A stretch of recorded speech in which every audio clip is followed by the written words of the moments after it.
Thank you, Mr. Speaker. Mr. Speaker, may I also join my colleagues in congratulating the newly elected members of Parliament and their constituents, Mr. Speaker. Mr. Speaker, this is a win for democracy. This is a win for civility. This is a win for the rule of law. And Mr. Speaker, this is a win for adherence to our Constitution. Mr. Speaker, it also demonstrates that in a modern day Kenya, there's no room for goonism, there's no room for anarchy, there's no room for violence, Mr. Speaker, and this cannot be a substitute for democracy, Mr. Speaker. Mr. Speaker, this also clearly demonstrates that the broad-based government, Mr. Speaker, has brought together, has clearly demonstrated and brought out the face of Kenya, and proper planning means good results. Just like Honorable Junaid had said, there's need to plan properly for elections so that you have good results, desired results, Mr. Speaker, and this can only be achieved if there is peace, if there is stability, if there is progress, if there is development, if there is true adherence and fidelity to the rule of law.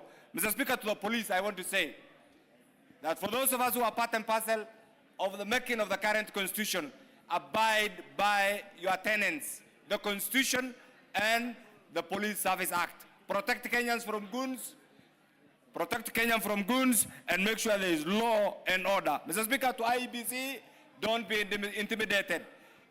Function in line with your constitutional mandate. To Kenyans, there is no room for anarchy. Let's continue believing in democracy. This is what will hold Kenyans together. The agents of broad-based government, this is the way, continue to bring many Kenyans under the fold of the broad-based government, and I'm sure this is one thing that Kenyans desire. Once more, the new members come and welcome to the August House. Make sure you're familiar with the rules and make sure you continue functioning as a member of Parliament and also serve your country. Mbarire Emase. Thank you, Honorable Speaker. I wish to take this opportunity also to welcome and congratulate all the members who have been sworn in today. And I also want to congratulate those who lost, because in every election there must be a winner and there must be a loser. But Honorable Speaker, as I congratulate the members, I want to tell you to go back and serve your people diligently. And as I congratulate them, Honorable Speaker, I want to condemn what I saw, the violence and the utterances by some leaders, especially the former Deputy President Rigathi Gachagua. Stop divisive and tribal politics. Honorable Speaker, I was out of the country on official duty and I heard Honorable Gachagua accusing and calling my community, the Itaso community, Wakora. And I want to say, the Itaso people are very peaceful and loving people. And when they want to marry, they pick the most intelligent and beautiful women from their neighbors and the diaspora. So because Rigathi Gachagua sensed he was being defeated by the team led by our very able wife and very intelligent Mbarire, he started calling the Itaso community Wakora. He must stop and respect other tribes and communities in this country and not to do divisive and tribal politics. I thank you, Honorable Speaker. Nabii Nabwera. Thank you, Mr. Speaker. I want to join my colleagues in congratulating our newly elected colleagues who have come into this house, including my friend, David Adhuman Ndakwa. Mr. Speaker, this election has taught us a number of lessons. Number one, that Kenyans are interested in issue-based politics. I witnessed in Malava a whole platoon of people who are imported from all over Kenya pretending that they are an alternative to government, making a Malava by-election a non-issue-based election, calling people names, calling us all sorts of things, but the people of Malava stood up and said they are interested in issues that affect their livelihood on a daily basis. Lesson number two, Mr. Speaker, is that the ordinary mamboga in the village wants service delivery. The ordinary border want service delivery. And therefore, they turned up to vote for people they believe will offer services and not rhetoric. Lesson number 3. Mr. Speaker, Kenyans are not interested in divisive politics. Kenyans want a united country. And that was very clear with the resounding win of the broad-based candidates. Lesson number 4, Mr. Speaker, is that propaganda can never win against truth.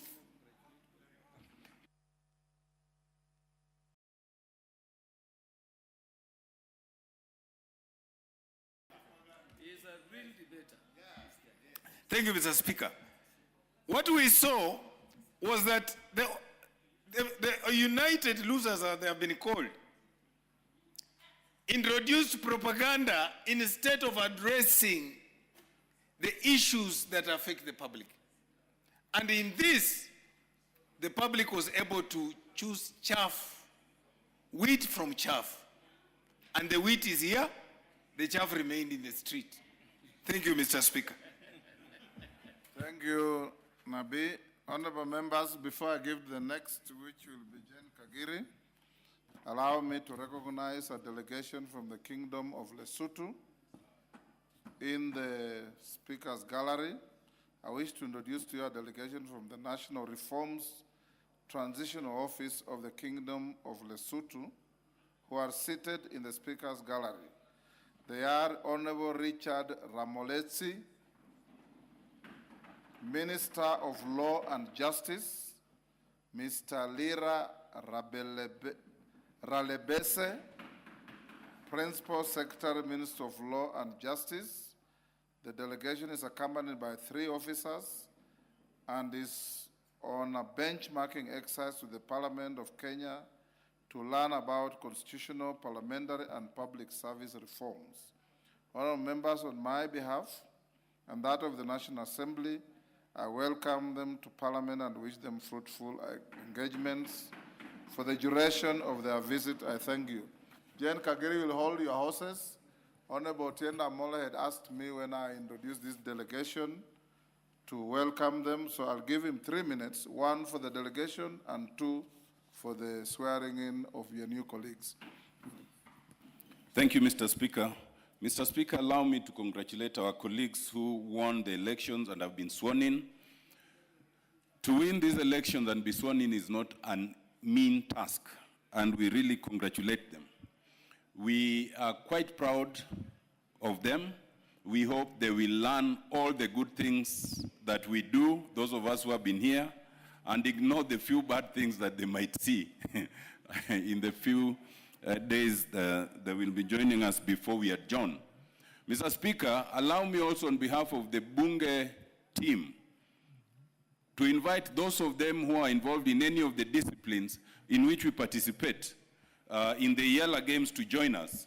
I am quite happy that the Honorable Harrison Kombe, who is also my client and who is a member of the Bunge FC team, has now joined us.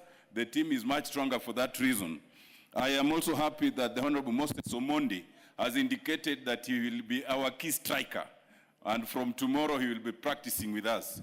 And I invite, on behalf of all other disciplines, that those who can join, please join in time before we go for the Yala Games. We need you. Mr. Speaker, secondly, let me announce to this House that I had the pleasure, together with Senator Catherine Muma, to meet the National Reforms Transition Office of the Kingdom of Lesotho, led by the Minister for Laws and Justice, the Honorable Richard Ramoelesi.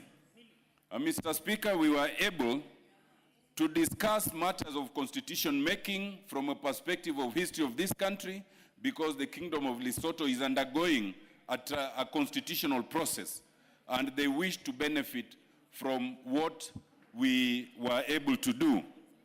We were able to take them through that the whole morning.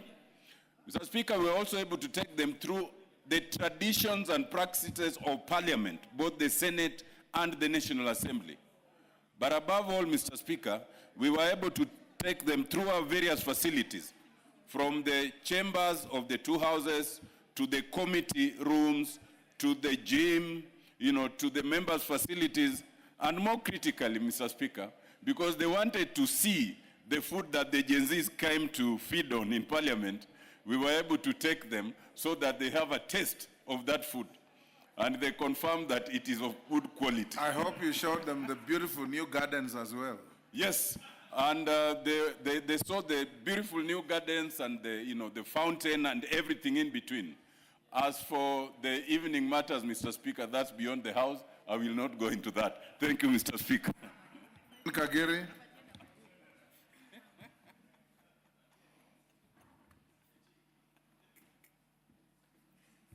Thank you, Honorable Speaker, for giving me an opportunity to congratulate the members who have joined us today. Honorable Speaker, this day takes me back to the good old book in Joshua 1 verse 9, where it says, "Have I not commanded you? Be strong and courageous.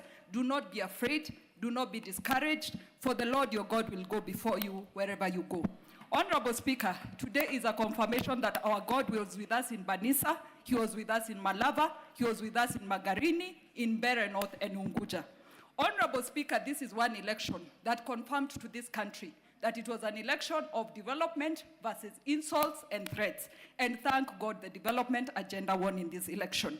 Honorable Speaker, my other point would be that we need to become gracious losers or winners. Honorable Speaker, it can't be in one piece of the mouth, somebody is saying they won, and on the other end, they are saying they were rigged out. Honorable Speaker, we must all respect the Constitution. Where you win, you accept you have won. Where another competitor wins, we accept and say that the other person has won. Honorable Speaker, as we go to the 2027 election,